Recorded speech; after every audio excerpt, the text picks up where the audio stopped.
Good morning. Welcome to Hugh of Borg, the Boardcast for this Monday, the 30th of March, 2026. I called this when I wrote over the weekend, but this is what we get to look forward to this week. So I think it's still rather apparent, and I update it with respect to oil prices and information this morning. So, anyways, if you want to support me, please feel free to. Please check out my Substack. This is from my Substack, as well as being put on YouTube, and please share, like, and send anybody who might be interested in this. It's the end of the world as we know it, and I don't feel fine. This shining March Sunday has been a bit of a gut punch from eyes open. Things that were bad when I finally fell asleep the night before metastasized again into worse when I woke at 6 and opened the news feeds. It seems Donald didn't bother going small like Boris Johnson dropping his dead cat on the table. Trump went all in. He dropped a globally destabilizing war on the table to distract from his criminally evil monkey shines on Epstein's island. And yes, this will distract from Epstein. Global war tends to take precedence and distract people. That's some serious 6D chess, as the Iranians call it. Burn the world to keep out of prison. But he's not alone. Bibi Netanyahu is the exact same. He's the same as Trump in terms of narcissism, but smarter than Trump and knows how to manipulate the USA.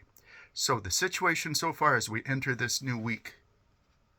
Houthi are threatening to, but have not yet, closed the Bab el-Mandab. That's the passage into the Red Sea. They can do this whenever they want, as they have mentioned. Their one drone and one missile they fired at Israel was essentially a polite knock on the door. If Bab is closed, all global commerce, not just energy and oil, will be impacted. All global commerce, food, equipment, commodities, everything, gone. It'll have to take another 3 weeks to get around the bottom end of Africa in order to get to Europe and North America. USS Tripoli and a heavy brigade-strength armored ship, transport ship from Diego Garcia are almost in theater. That's the ship that is carrying, it's basically a floating dock storage facility with enough M1 tanks and armored personnel carriers and vehicles for a mechanized armored brigade group. That is landing. They'll have to marry up with its crew in theater. My guess is they're going to stage something out of Oman or Dubai from Tripoli to take the Kashim Island. That's a shark-shaped one in the north end of the Strait of Hormuz, as well as Kersh Island. That'll probably be taken by special forces dropping from helicopters out of Kuwait. This will all, though, be done under real-time enemy observation within drone short-range missiles range from a well-prepared, well-sighted defense against a threat Iran absolutely knows is coming. All this while, they service, prep, and ready the equipment they're marrying up to in theater for the first time. This is not Call of Duty. You need time to ramp up a tank that's been in storage, load it up, arm it, weapon it, and figure the systems and do all the proofing and checks on them before you can even get it into combat. And you have to get your crew working together as a team. That is hard to do while you're ducking Shahed drones at the same time. Can the USMC and the US Special Forces take the islands? Of course. They're very good. That, though, is the easy part of this mess. Holding it will be the death trap. Meanwhile, 10,000 more U.S. troops are being mobilized. United States Marine Corps is calling up the reserves and getting ready to go. 82nd Airborne, likely also elements of the 101st Airborne, as well as the 10th Mountain Division, which is specialized out at Fort Drum, are prepping as well. The U.S. looks set on hitting Iran everywhere all at once, which is a very good approach if you've got enough manpower to do it. The enemy doesn't know you're coming and you trained hard. But that's not our timeline in the multiverse. These people are going to drop like D-Day, Operation Market Garden, Operation Varsity drop, like from chutes, into 10,000-foot mountains with helicopters at the edge of their range as backup support.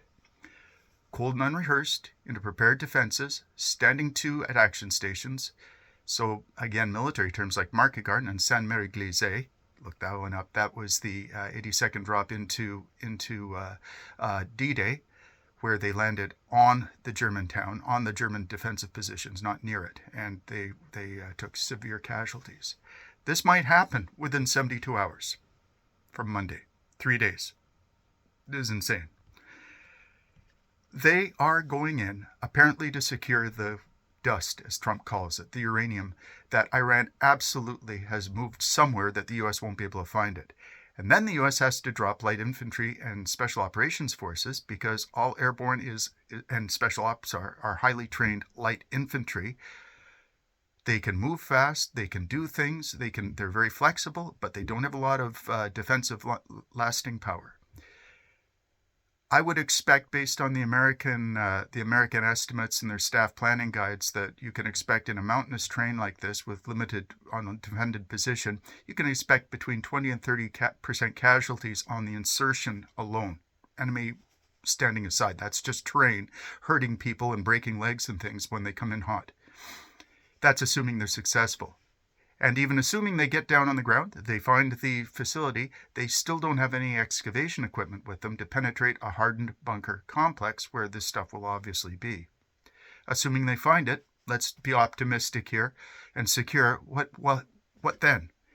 Well, they have to do a 360-degree perimeter defense, Dien Bien Phu, so it's an airborne drop into a combat zone, a hot area where you're surrounded by the enemy, and wait for supports, like the small armored column the United States is throwing together, to link up with them after that column has punched through 500-odd kilometers of heavily defended mountainous territory along narrow, think 500 kilometers of Thermopylae hot gate, against a prepared, motivated defense. Airborne and SOE are the light infantry. They're fast, limited endurance, without resupply, can last on their own maximum maybe about a week. They don't have artillery or heavy weapons or armor. That has to be provided from outside resources. Or in this case, can't drop excavation equipment into the area in order to dig out the bunkers that they will need to attack and enter. Follow-on airdrops will run into a metric ton of man-portable air defense systems, manpads, and other weapons. This is now starting to sound like the Luftwaffe attempt in the Second World War to keep the Sixth Army supplied at Stalingrad by air.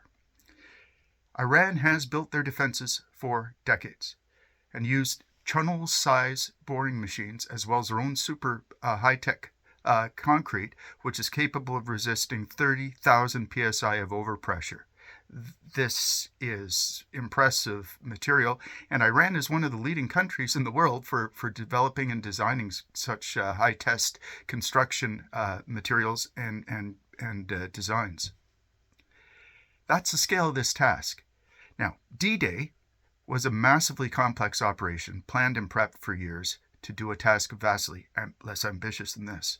Today, the USA is basically showing up to class for the presentation without even cracking the spine on the book they're supposed to be discussing and think they can just wing it. This is shaping up to be a debacle. Oh, but wait, we haven't even talked about the economics yet. We are already now into a recession, approaching the COVID crash, but this time it's going to get vastly worse. We haven't seen the real shocks yet. That'll start to hit over the next couple of weeks as we get into April. So a question, dear reader. How do you think POTUS will act when oil is at $200 a barrel, there's no food or commerce coming in from offshore, food shocks hit the stores, and this will affect Canada, and people are angry and firebombing the White House in rage? My guess is they will panic. They didn't think this through. Maybe they didn't think of this at all. Even if the war ends this instant, we're still looking at a global shock. And the Houthis haven't even closed the Red Sea yet. When that happens, likely after the Americans launch something aggressive against Iran, our global economy, based on just-in-time production and delivery through these two major choke points, the Strait of Hormuz and the Suez Canal, will cease to function, and the economy gets a food commodity shock on top of the current energy shock. Even without nukes, we're looking at massive global destabilization that will last for years. And that's still the least worst possibility because nukes. The world has been structured for the last 80 years to not use nuclear weapons for very, very obvious and solid reasons. Well, reasons obvious to anybody who's ever studied history. This time, though, if the USA panics after a disaster or the USA cuts and runs and leaves the failing and flailing Israel on their own, either Bibi and or Trump might decide to use the big stick. I'm looking at all the possible scenarios for that, but for now I'm sticking with Annie Jacobsen's theory that one nuke launched will lead to eventually all nukes launched, and it won't matter who hits the button first. Your homework from here is going to be to watch the movie 300 and A Bridge Too Far if you want to understand what this is possibly going to look like over the next little while.